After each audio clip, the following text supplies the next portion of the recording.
welcome everybody to the Wimbledon Philosophical Society. This is our third meeting this year, our second in person. The last event that we had was the garden party that was hosted by Val and Chris Morrison over at their house on Marriott, and it was a stunning success based on the feedback that I got from a lot of the people in this room and some people who took some of the information and were able to read it and interact with it later on. Also sent some very kind emails. So based on this information, it was very successful, and we want to thank Anne for putting that together as the head of the committee, head of the poetry committee, and had help with, there were several people that helped as well. So thank you very much, and I want to thank you all for coming today. We are on a time, we're actually renting this room for the first time today.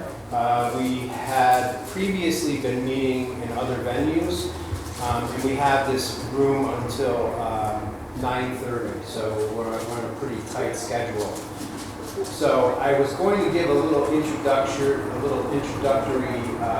speech, but my wife said that everybody's heard enough out of my mouth already, so that we should probably hold that to the end and then have Stephen speak to us. He will be speaking today about thinking, and it should be quite an interesting topic. And so before we take up too much time, I will have you come up, Stephen, and start. Thank you.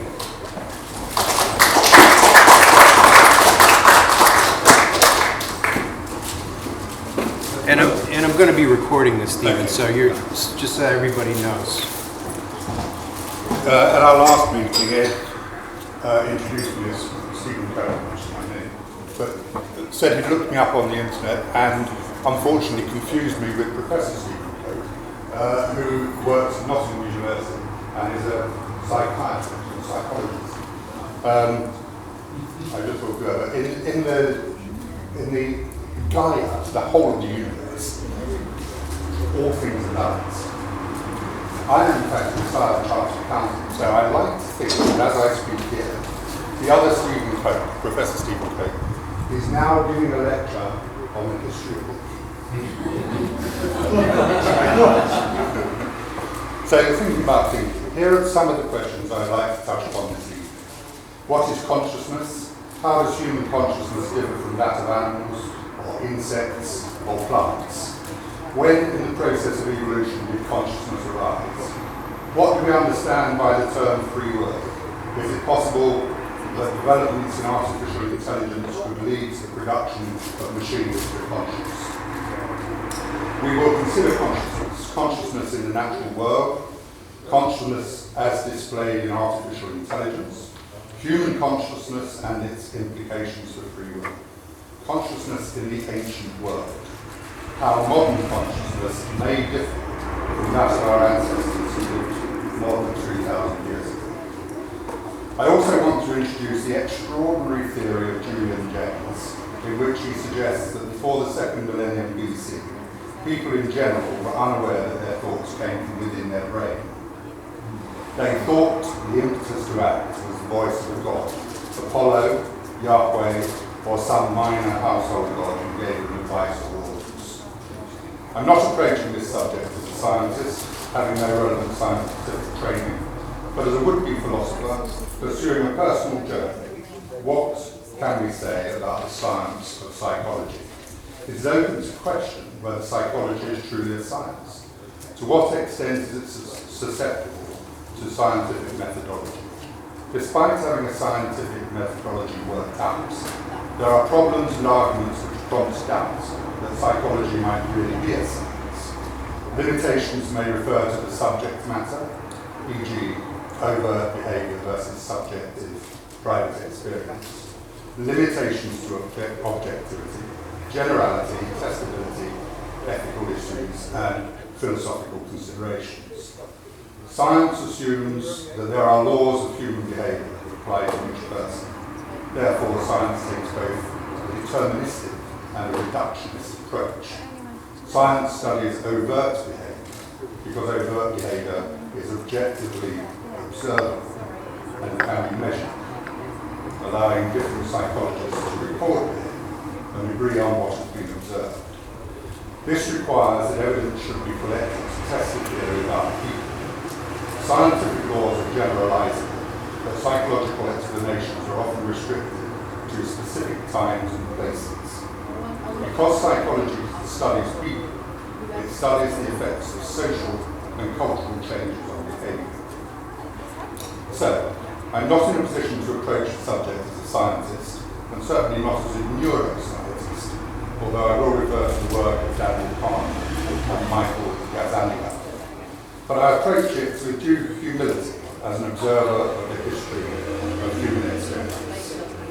Brian McGee, speaking of Karl Popper, said that he, Popper, held that explanatory philosophical theories could be deeply illuminating, and that the search for better ones was the most important task of philosophy.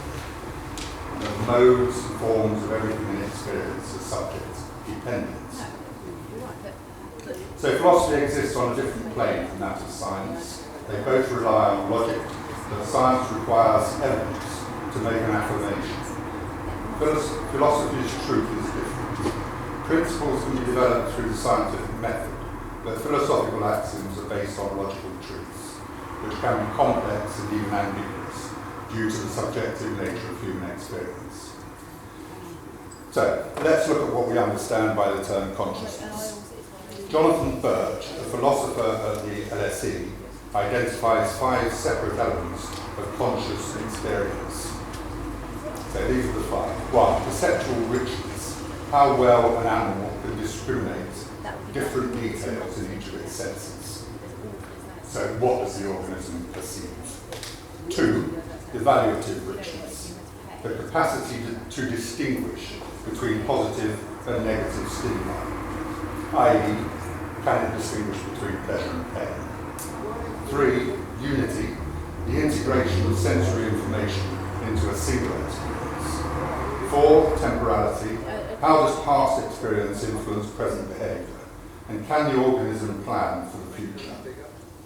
Can it learn from experience? 5. Selfhood, does the animal have a theory of mind? I.e., that another animal has its own mind. Birch says that it's unhelpful to compare the relative consciousness or intelligence of 2 animals, since each species may score highly in some facets of consciousness, but low on others. Nevertheless, I want to do just that. Have a look at the intelligence of some different organisms. Are the terms intelligence and consciousness interchangeable? Does one presuppose or require the other? Intelligence.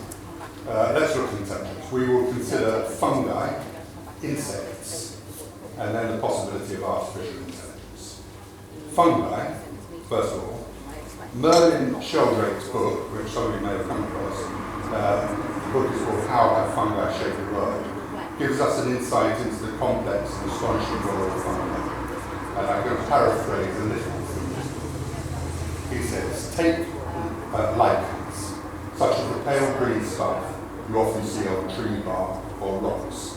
These organisms are symbiotic combinations of algae and fungi, and are also packed with bacteria, and they exist all over the planet, covering as much as 8% of the surface, more than tropical rainforests.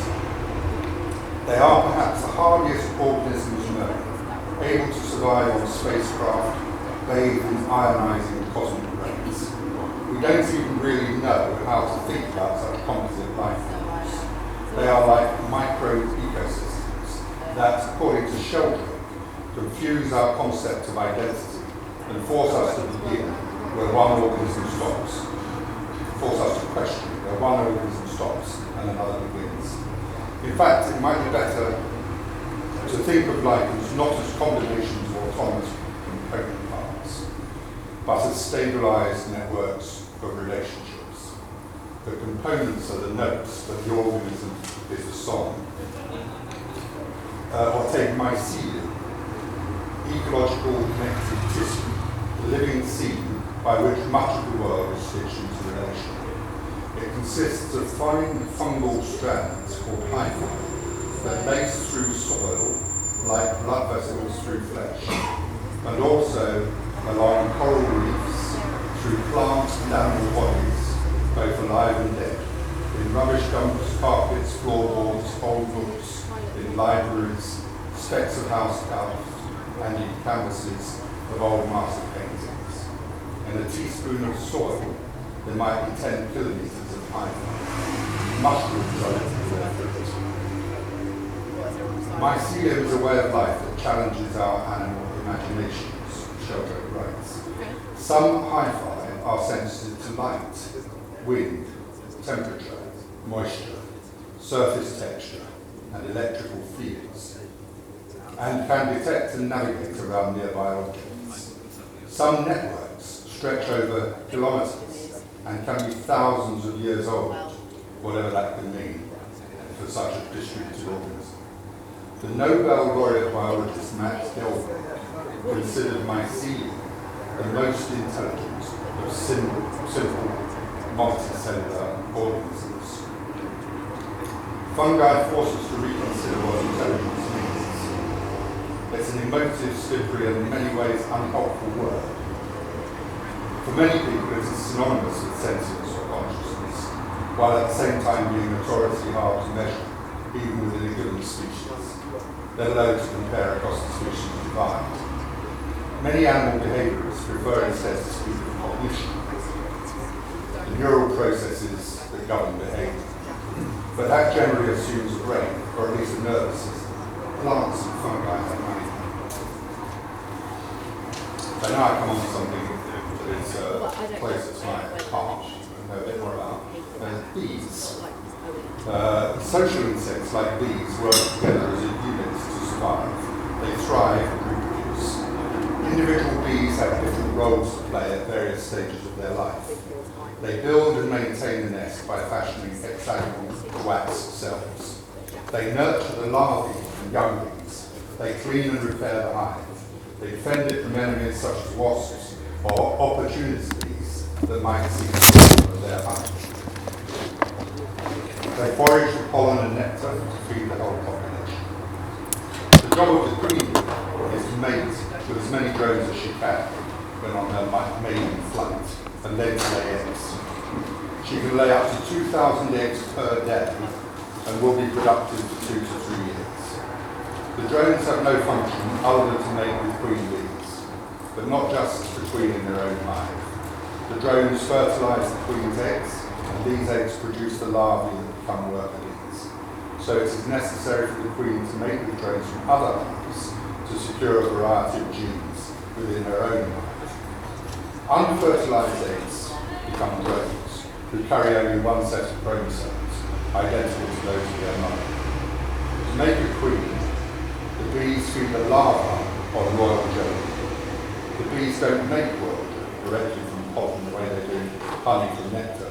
Instead, they eat whatever pollen, honey, or nectar they need, digest them normally, and their bodies use these basic building blocks to make royal jelly, which is secreted from glands on their heads. When the queen is developed, she is just another worker who is fed on royal jelly. When one observes the activities of a hive, raising young, feeding a population, defending the home from enemies, laying in stores of food for the winter, it is difficult not to attribute intelligence or some level of consciousness to the insects. However, we do not suppose that the individual bee has a consciousness of self in the way that humans do.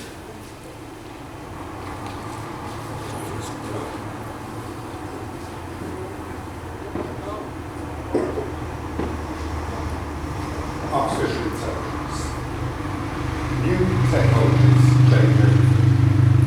The first industrial revolution, the 18th and 19th centuries, mechanised production methods and steam engine new technologies enabled the agrarian societies to industrialise and become urban. Previously, agrarian societies lived in small village communities and performed tasks such as farming and making clothes by hand.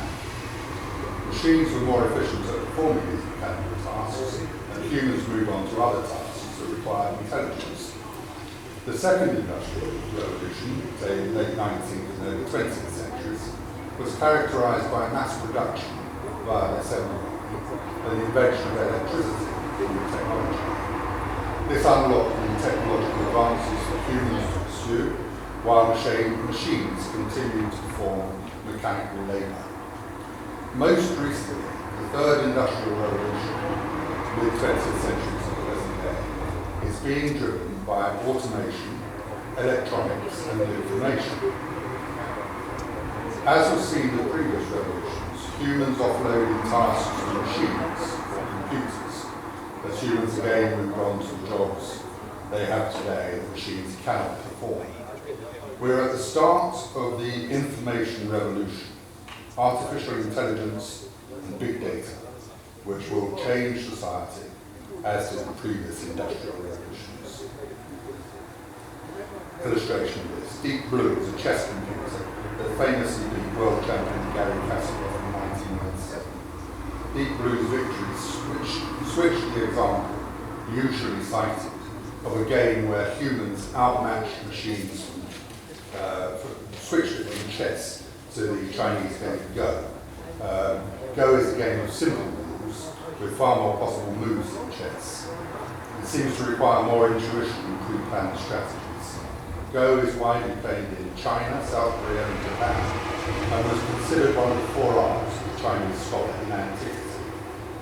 Go programs were able to defeat only amateur players until 2015, when Google DeepMind's AlphaGo program surprisingly defeated Lee Sedol, the Muhammad Ali of Go, in the match AlphaGo versus Lee Sedol. While Deep Blue, the chess computer, mainly relied on brute computational force to evaluate millions of positions, AlphaGo also relied on neural networks and reinforcement learning.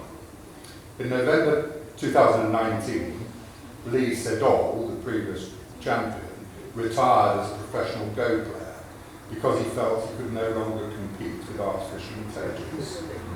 Since then, the computer that beat him has lost to the latest version of the AlphaGo computer, but beat by 100 games to 0. Wow. So this device clearly has superhuman intelligence in applying the rules of the game Go. We already have many devices with superhuman intelligence, but they perform very narrow tasks. For many years, we've had calculators that can do mathematical calculations far more quickly and accurately than we can. Humans have broad intelligence across many fields, but imagine if we could build a computer that could surpass, say, 1,000 different human attributes, including the ability to make conversation. Wouldn't it be difficult to know whether or not it was conscious? The Turing Test, originally called the imitation game by Alan Turing in 1950, is a test of a machine's ability to exhibit intelligent behaviour, equivalent to or indistinguishable from that of a human. Turing proposed that a human evaluator would judge natural language conversations between a human and a machine, designed to generate human-like responses. The evaluator would be aware that one of the two parties in the conversation is a machine, and all participants would be separated from one another. The conversation would be limited to a text-only channel, such as the computer keyboard and screen, so the result would not depend on the machine's ability to render words of speech. If the evaluator cannot reliably tell the machine from the human, the machine is said to have passed the test. The test results do not depend on the machine's ability to give correct answers to questions, only how closely its answers resemble those a human would give. The test was introduced by Turing in his 1950 book, Computer, Machinery and Intelligence. It opens with the words, I propose to consider the question, can machines think? Turing argued against all the major objections to the proposition that machines can think. Since Turing first introduced this test, it has proven to be both highly influential and widely criticised, and it has become an important concept in the philosophy of artificial intelligence. Some of these criticisms, such as John Searle's Chinese group, are controversial in their own right. just briefly tell you what the Chinese thought experiment was. This is John Searle, 2005. Searle's thought experiment begins with a hypothetical premise. Suppose the artificial intelligence research has succeeded in constructing a computer that behaves as if it understands Chinese. It takes Chinese characters as inputs, and by following instructions on a computer program, produces other Chinese characters, which it presents as output. Suppose, says Searle, that this computer performs its task so convincingly that it comfortably passes the Turing Test. It convinces a human Chinese speaker that the program itself is itself a live Chinese speaker. To all of the questions that the person asks, it makes an appropriate response, such that any Chinese speaker would be convinced that they are talking to another Chinese speaker. The question Searle wants to answer is this: does the machine literally understand Chinese? Or is it merely simulating the ability to understand Chinese? Searle calls the first position strong AI and the latter weak AI. Searle then supposes that he himself is in a closed room and has a book with an English version of the computer program, along with sufficient papers, pencils, erasers, and filing cabinets. Searle could receive Chinese characters through a slot in the door, process them according to the program's instructions, and produce Chinese characters as output. If the computer passed the Turing Test this way, it follows, says Searle, that he would do so as well, simply by running the program manually. Searle asserts that there is no essential difference between the roles of the computer and himself in the experiment. Each simply follows a program step by step, producing a behavior which is then interpreted by the user as demonstrating intelligent conversation. However, Searle himself would not be able to understand the conversation. I don't speak a word of Chinese, he says. Therefore, he argues, it follows, that the computer would not be able to understand the conversation either. Searle argues that without understanding, or intentionality, he says, we cannot describe what the machine is doing as thinking. And since it does not think, it does not have a mind, in anything like the normal sense of the word. Therefore, he concludes that the strong AI hypothesis is false. Regarding scenarios about the future of AI, futurists and philosophers are putting forth thoughtful predictions, possibilities and visions that span the spectrum from dystopian to utopia. On the one end of the scale, dystopian scenarios typically include variants of Terminator, machines uprising and enslave or eliminate the human race, or an ultra-efficient and unwavering pay-per-click maximizer AI that's determined to allocate all the solar system's matter and energy to maximize pay-per-click production. On the utopian end, there's a benevolent AI that uses technology to solve all of humanity's problems, so humans no longer have to work and are free to pursue advanced cognition. For many of these scenarios, the impact on humanity takes effect after the singularity event, the point at which AI enables recursive self-improvement at an exponential rate. This leads to an explosion of AI that, when viewed through a dystopian lens, renders human intelligence obsolete overnight. Yuval Harari is a professor in the Department of History at the Hebrew University of Jerusalem.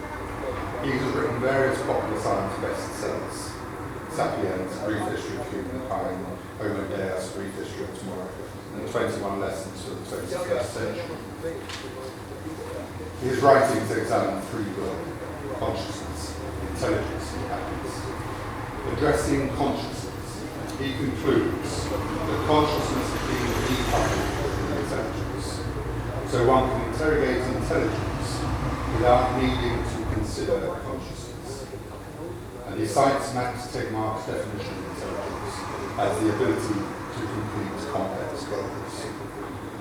For example, if the complex goal is to perform facial recognition or identify a tumour from an X-ray image, AIs are, with ever-increasing rates of accuracy, successfully completing these complex tasks today.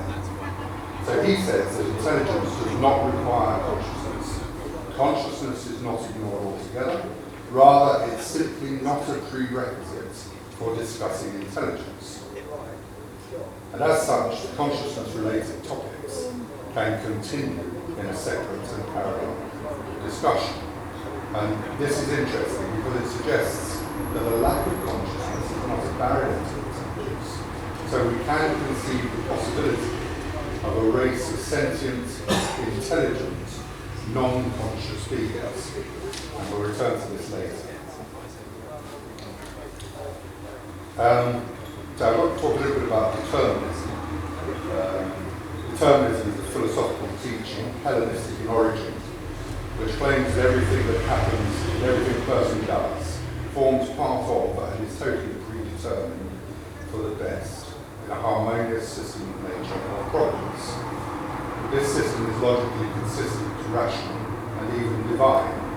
Its activity is the working out in practice of the laws of science. It is therefore not only wrong but futile for anyone to try to avoid doing what is reasonable to tell him the system of nature or providence compels him to do. Early Hellenistic religious accounts of man's fate explored the degree of human freedom permitted by the gods. A strong fatalism is present in tasks that foretell the future, based on the idea that the gods have foreknowledge of human events. The moirai, the fates, were thought to determine every person's destiny at birth. The role of the moirai was to ensure that every being, mortal and divine, lived out their destiny as it was assigned to them by the laws of the universe. For mortals, this destiny spanned their entire lives and was represented as a thread spun from a spindle. Generally, they were considered to be above even the gods in their role as enforcers of fate, although in some representations, Zeus, the chief of the gods, is able to command them. So still on determinism, in the 17th century, Isaac Newton said that the physical matter of the universe operated according to the set of fixed, knowable laws. His three laws of motion stood the test of 3 centuries of experimentation and practical application. Determinism says that if the universe's machinations follow a set of determined laws, then everything is determined from the start. It says that all current and future events, actions, decisions, and behaviour are causally necessitated by preceding events combined with the laws of nature. A modern view of determinism relies on neuroscience to support its claim that that philosophical stance is true in every sense that is relevant to human behaviour.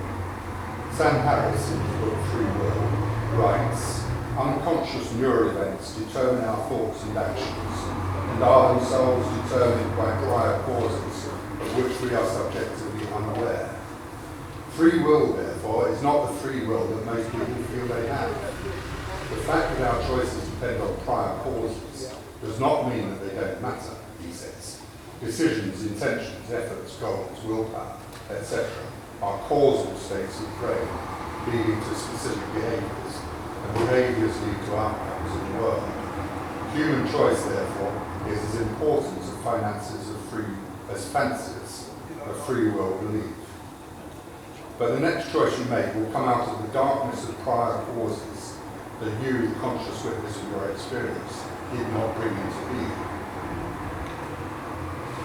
Schopenhauer said that man can indeed do what he wills, but he cannot will what he wills, which you paraphrase as man can believe what he chooses, but he cannot choose what he believes. So the suggestion here offered by the modern anti-free will determinist is that you, as a conscious agent, are only a part of your mind. There is a good deal of evidence that supports this hypothesis. Much of it comes from neuroscience and the study of patients who have suffered some form of brain injury. Professor Michael Kazanka of the University of California, Santa Barbara, has carried out experiments with split brain connections, which indicate that left brain hemisphere, the one responsible for language, acts as the interpreter of the thoughts and actions prompted by the activity of the millions of neurons that are firing in the subconscious brain. Our bodies are run by automatic systems that follow deterministic laws. We don't consciously digest our food, keep our hearts beating, and our lungs oxygenated. Similarly, that we've shown that actions are completed before our brains are aware of them. Our functionality is automatic, under distributed local control, working in parallel, and under no central command centre, even though it seems to be. The extent and importance of the brain's subconscious processes are vast. Conscious processes are expensive, requiring a large memory load, so natural selection favours unconscious processes. These may be either built in, such as perceptual judgments, or learned, such as mastering typing or playing musical instruments. Professor Gazaniga says that it is the left hemisphere interpretive system that seeks to explain consciously the cause of our actions, and that provides our more apparent than real psychological meaning. Consciousness, therefore, seems to be an observer of thoughts and actions occasioned by the subconscious. This problem of consciousness was characterized by David Chalmers, New York University professor. He characterized it as the heart problem, and that is to say, how do we attain a sense of identity from material basis? How do we get consciousness from matter?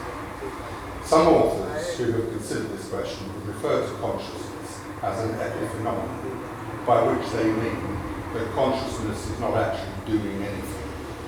Sam Harris suggests consciousness is like the smoke coming from the funnel of a steam train. The smoke is associated with the progress of the train on the track, but it's not actually doing any of the work. It's merely a byproduct of the mechanism which is propelling the train. So if we pose the question of what is consciousness for, we might be hard pressed to find an answer. What is the thing that you couldn't do without consciousness? For anything you do, perception, learning, memory, language, much of it can be done unconsciously. For example, I can drive from London to Birmingham, and on reflection have very little conscious awareness of all the actions that the journey has required. Elite sportsmen say that they perform at their best when they react unconsciously. The effort is put in on practice, so that the golfer's swing or the batsman's forward defensive stroke are grooved into muscle memory. Consciousness does not help a batsman to play the ball delivered at 90 miles per hour from 20 yards away. There's a split second between the bowler's delivery and the batsman striking the ball. It is the subconscious that guides the batsman's movements. Conscious consideration of his actions will only slow down his execution of stroke with predictable results. In his book, Thinking Fast and Slow, Daniel Canine, American professor of psychology at Princeton University, discusses the difference between unconscious and conscious cognitive processes, which he characterizes as System 1 and System 2 thinking. In System 1 activities, the automatic ones, you're completely unconscious of the process that produces them. In System 2 activities, you're often conscious of the process. And the main thesis is that there is a dichotomy between the two modes of thought. System 1 is fast, instinctive, and emotional. System 2 is slower, more deliberative, and more logical. There are rational and non-rational motivations and triggers associated with each type of thinking process, and they complement each other. System 1 produces the automatic reaction to jump away when we see a snake in the grass, he says. But System 2 enables us on consideration to see that it is just a hose pipe. How are we doing for time? I'm not overrunning. We're good. It's quite a bit to go. The best bit to come. It's a lot to consider. So,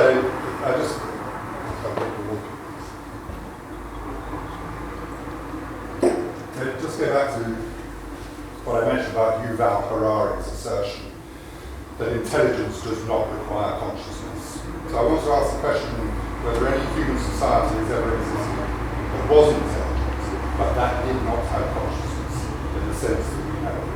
Namely, that we humans have a self making all the decisions about our actions. Now,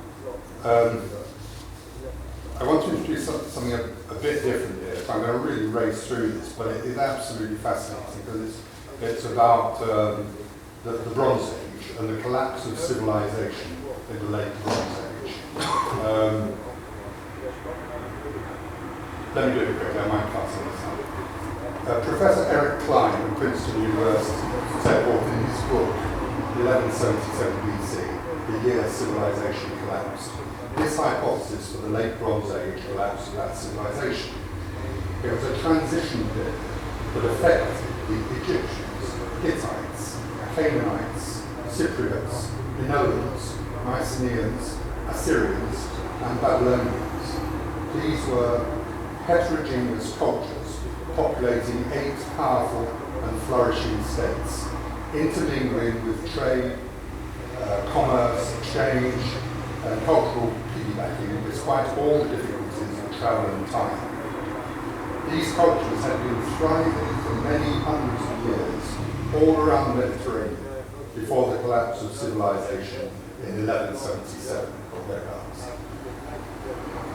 Although there was a certain amount of conflict, these civilizations coexisted largely peacefully and trade flourished. To illustrate this, there is a shipwreck which is known as the Uru-Buran shipwreck. The cargo of which is a good illustration of how the various civilizations were trading together. Bit of a digression, but to show how complex and interconnected these civilizations were 3,500 years ago. I'll just give you a brief rundown of what the shipwreck contained. It was discovered in 1982 near the village off the coast of Turkey. I'll do this really quickly. So this is what they had. Copper and tin ingots. Raw copper cargo between 10 tons, consisting of a total of 354 ingots of the oxide type. It's significant that there were 10 tons of copper because there was also 1 ton of tin.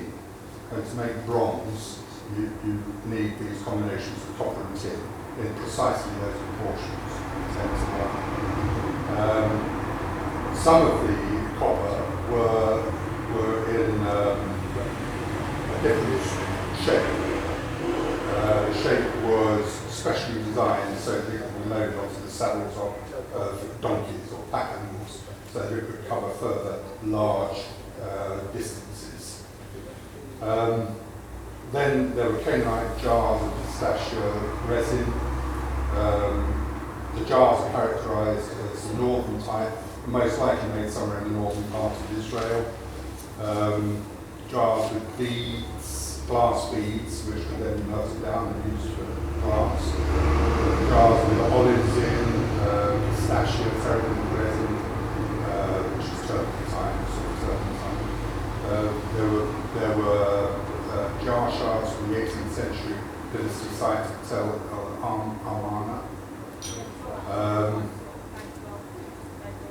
The glass ingots, cobalt blue, Egyptian jewellery, gold disc-shaped pendants, gold falcons.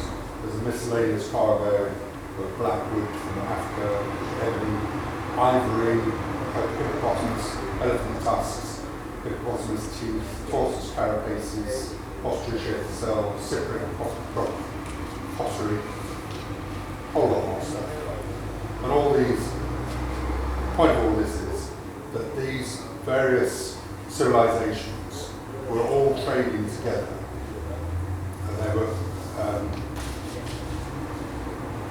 this is a microcosm of the trade that was going on. There were 7 or 8 different cultures represented in this cargo alone. Both raw materials and finished goods were being traded. And these cultures coexisted and traded for over 2,000 years. But in 1177, civilization collapsed.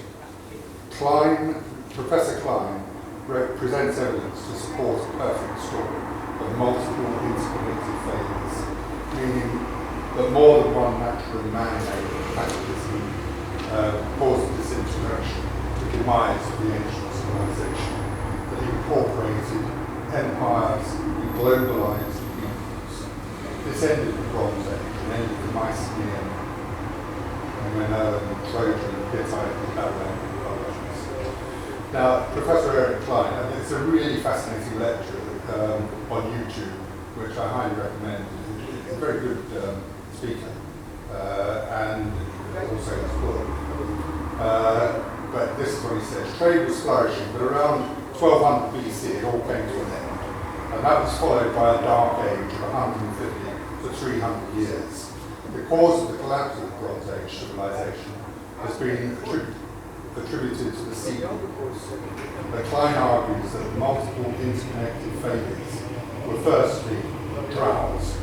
Pollen studies indicate that between 1200 and 900 BC there was dry events. The drought led to famine.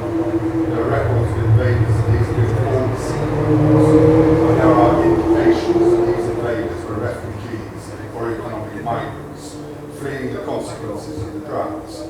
There were earthquakes. North Anatolian fault line produced a number of earthquakes between 1225 and 1175 BC, and there have been further earthquake sequences on this fault line in recent years. These natural disasters forced people to react differently to accommodate the changing situation. Professor Mark Chapman, an Irish scholar, has researched tree rings in Ireland and discovered that the 18 years after 1159 BC saw catastrophic flooding all over the world. The cause is believed to be a massive volcanic eruption in Indonesia, possibly Pakistan. Chapman notes that it was at this point that the cultic world switched from sun worship to river worship. Understandably, he says, 18 years in a row, no summer, but massive floods would have done in Bronze Age civilization easy. So, with drought, famine, disease, economic migration, earthquakes, rebellions, and climate change, the collapse of civilization that has lasted for millennia is less surprising. In the aftermath of such a collapse, there is frequently a transition to a lower level of socio-political integration and the development of romantic Dark Age myths about the previous period. This fits the Aegean and the Eastern Mediterranean after around 1177 BC. Though these natural disasters would have forced people to react differently to accommodate the changing situation.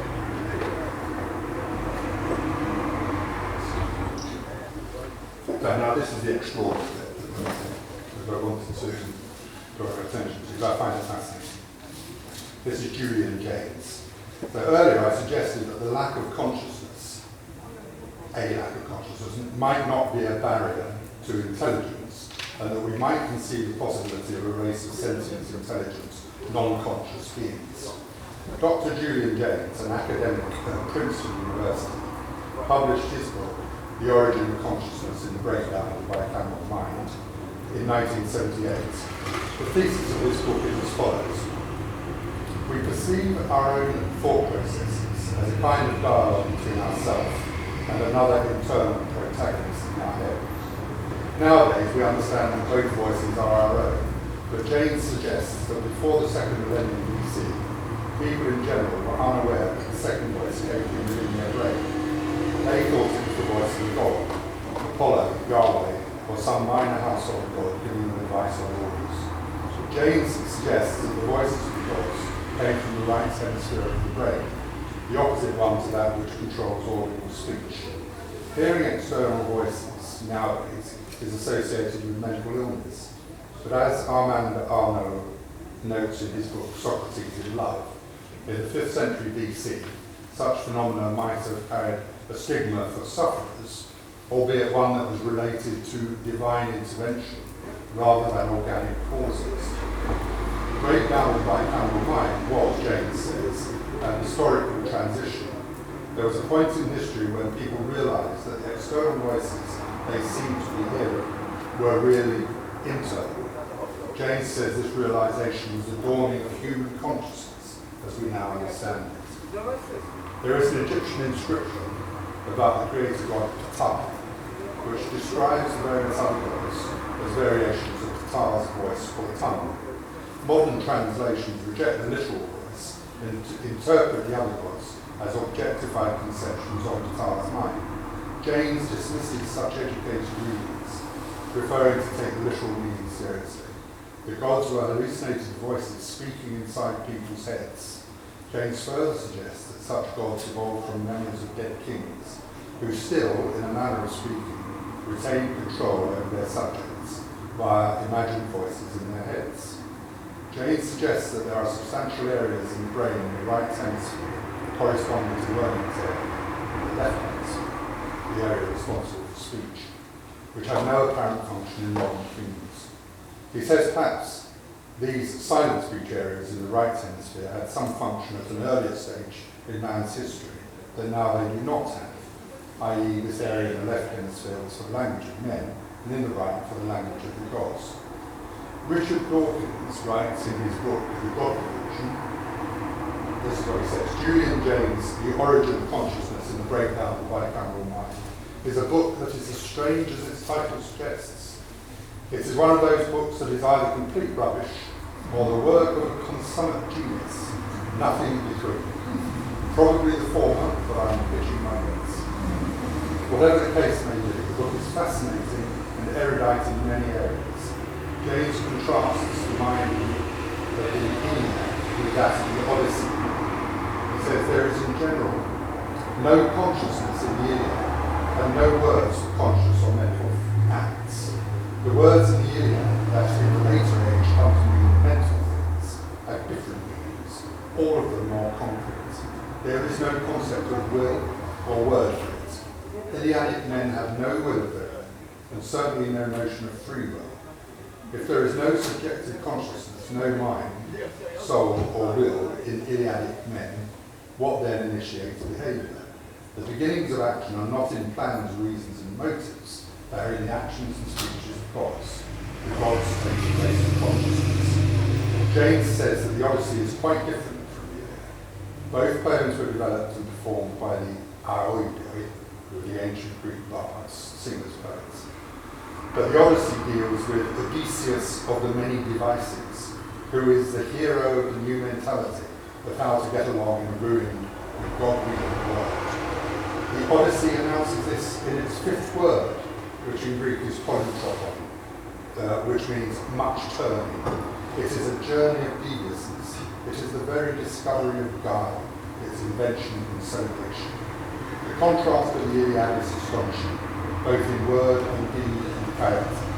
The Odyssey describes a new and different world, inhabited by new and different beings. The huge Odyssean themes of homeless wanderings, of kidnappings and enslavements, of things hidden, things regained, are surely echoes of social breakdown, following the Dorian millenniums when subjective consciousness first took its mind. So, to sum up, here are the points to consider. Intelligence is independent of consciousness. Natural selection favours unconscious processes, what Canine calls System 1 thinking. Civilization between 3000 and 1200 BC was largely stable, very hierarchical, rule-based. After the collapse of civilization, there was chaos, migration, refugees, enslavement, no stability at all. This generated a different mental state, which was necessary to survive under such different circumstances. James argues that this was the dawn of human consciousness as we now experience it. Meanwhile, hardline determinists such as Sam Harris say that our consciousness enables us merely to observe and rationalize our subconsciously motivated behavior. He says that free will is an illusion. But my view is it is consciousness that gives value and purpose to our lives. And if free will is an illusion, it is one I'm happy to embrace and cherish.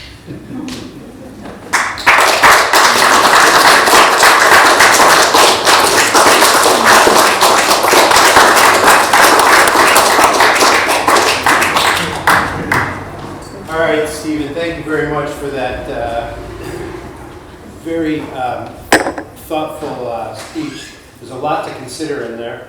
We're going to take a short break now so that people can use the restroom. There's two toilets here, which are on the other door, and if there's overflow, there's actually some toilets downstairs. So we'll come back together for some discussion in about 15 minutes.